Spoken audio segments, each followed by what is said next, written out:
ಇನ್ನು ರಾಜಧಾನಿ ಬೆಂಗಳೂರಿನಲ್ಲಿ ಫೆಬ್ರವರಿ ಅಂತ್ಯಕ್ಕೆ ನೀರಿನ ಸಮಸ್ಯೆ ಉಂಟಾಗಿದೆ. ಬಸವಳಿದು ಈಗ ಬಾಡಿಗೆದಾರರು ಮನೆ ಬಿಟ್ಟು ಹೋಗುವಂತ ಪರಿಸ್ಥಿತಿ.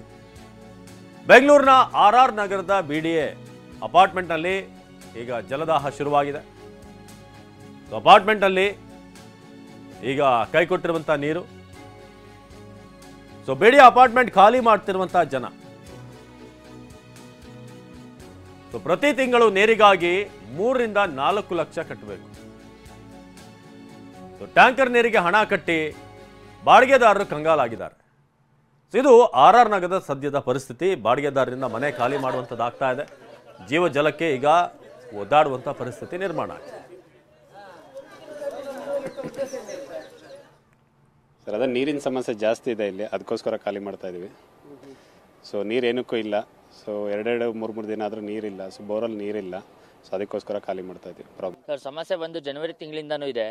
ಬೆಳಗ್ಗೆ ಎದ್ರೆ ನೀರಿರಲ್ಲ, ಕಾಲೇಜ್ಗೆ ಹೋಗಕ್ಕೆ ಲೇಟ್ ಆಗುತ್ತೆ. ಇನ್ನು ನೀರು ಇಟ್ಕೊ ಬರೋಕ್ಕೆ ಕಿಲೋಮೀಟರ್ ಗಟ್ಟಲೆ ಹೋಗಬೇಕು. ಒಂದು ಸರ್ತಿ ನೀರು ಬಿಡ್ತಾರೆ, ಯಾವ ಟೈಮಲ್ಲಿ ನೀರು ಬರುತ್ತೆ, ಯಾವ ಟೈಮಲ್ಲಿ ನೀರು ನಿಂತೋಗುತ್ತೆ ಗೊತ್ತಾಗಲ್ಲ. ಇಲ್ಲಿರೋ ಅಷ್ಟು ಮನೆಗಳಿಗೂ ನೀರು ಸಿಗಲ್ಲ. ಎಲ್ಲರೂ ಪ್ರಾಬ್ಲಮ್ ಫೇಸ್ ಮಾಡ್ತಿದ್ದಾರೆ. ನಮ್ಗೆ ಈಗಿನ ಜನ್ರೇಷನ್ಗೆ ಹಿಂಗಿದ್ರೆ ಇನ್ನು ಮುಂದೆ ನಾವು ದೊಡ್ಡವರಾದಾಗ ನಮ್ಮ ಜನ್ರೇಷನ್ಗೆ ಹಿಂಗಿರುತ್ತೆ ಗೊತ್ತಿಲ್ಲ. ಇವ್ರು ಬಿಡಿ ಅವ್ರು ಏನೂ ಸಹಕರಿಸ್ತಿಲ್ಲ. ಇನ್ನು ನಾವು ನಮಗೆ ಚೆನ್ನಾಗಿರಲಿ ಅಂತ ಪೊಲಿಟಿಕಲ್ ಅವ್ರಿಗೆಲ್ಲ ಓಟ್ ಹಾಕಿದ್ರೆ ಅವ್ರು ಏನೂ ಸ್ಪಂದಿಸ್ತಾ ಇಲ್ಲ. ಅಲ್ಲ, ಜೀವನ ತುಂಬ ಕಷ್ಟ ಆಗ್ತಿದೆ ಸರ್. ನೀರಿಂದೊಂದು ಸಮಸ್ಯೆ ಇದೆ, ಅದೊಂದು ಮಾಡಿಕೊಡಿ. ಕೆಲ್ಸಕ್ಕೆ ಟೈಮ್ ಆಗ್ತಿದೆ, ಕೆಲಸಕ್ಕೂ ಹೋಗ್ಬೇಕು ನಾವು. ಬರೋ ತನಕ ನೀರು ನಿಂತೋಗಿರುತ್ತೆ. ಅದೊಂದು ತುಂಬ ಕಷ್ಟ ಆಗ್ತಿದೆ. ವಯಸ್ಸಾದವರು ಇದ್ದಾರೆ, ಲಿಫ್ಟು ಇಲ್ಲ ತಗೊಂಡೋಗಕ್ಕೆ ಅವರಿಗೆ. ಹಾಗಾಗಿ ಅದೊಂದು ಮಕ್ಕಳು ಚಿಕ್ಕ ಮಕ್ಕಳು, ಅವ್ರಿಗೂ ಕುಡಿಯೋಕ್ಕೂ ನೀರಿಲ್ಲ. ಅದೊಂಚೂರು ಮಾಡಿಕೊಡಿ.